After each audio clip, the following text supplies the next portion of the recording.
I think the bullying that young people have to go through now in schools is really rough. I really sympathize because I was bullied when I was a kid. When I was in grade school, I was bullied for being Asian American. And the biggest problem with that is that I am not Asian American. But when I was younger, and this is absolutely true, people thought that I might be Asian American.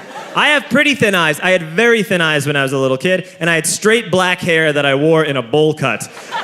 And from the ages of 3 to 8, people thought that I might be a young Chinese person.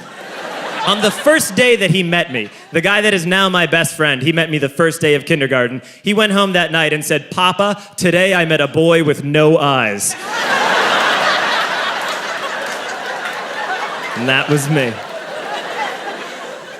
Kids would make fun of me in middle school. Kids would call me a Chinaman, which of the racial slurs has got to be the laziest. That is just pushing 2 words together. No work was done there. It was very confusing to me because I'm not Chinese. No one in my family is remotely Asian. I mean, we take our shoes off when we come inside, but that was more of a carpeting thing than anything else. Here's how bad it got, though. I remember when I was in junior high, we had this music appreciation class that we never appreciated. And they took us to hear some classical music once at a symphony orchestra. So we go to a symphony orchestra. In one of these classical pieces, there's a moment where they bang a gong. And every time they banged the gong, all the kids sitting in front of me would stand up, turn to me, and bow like that. Which is some racist-ass bullshit, but also incredibly well coordinated for a group of 13-year-olds.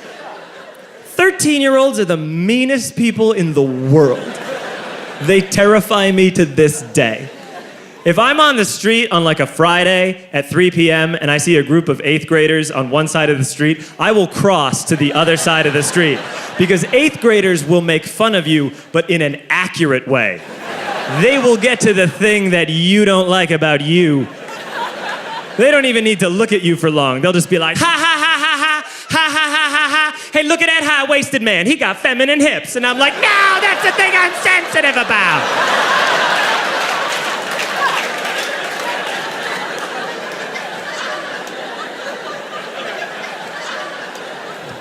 When I was a boy, I was also confused with a woman sometimes over the phone. Because before I went through puberty, I had a voice like a little flute. I was once on the telephone with Blockbuster Video, which is a very old-fashioned sentence. And it is. I was on the telephone with Blockbuster Video. That's like when your grandma would be like, "We'd all go play jacks down at the soda fountain." You're like, "No one knows what you're talking about, you idiot." You know how you talk to your grandma? So I was on the phone with Blockbuster. I'd called them a couple of times in one day to ask about a movie. And I called for a third time. I said, "Hey, yeah, I was just calling to see if you had Addams Family Values yet."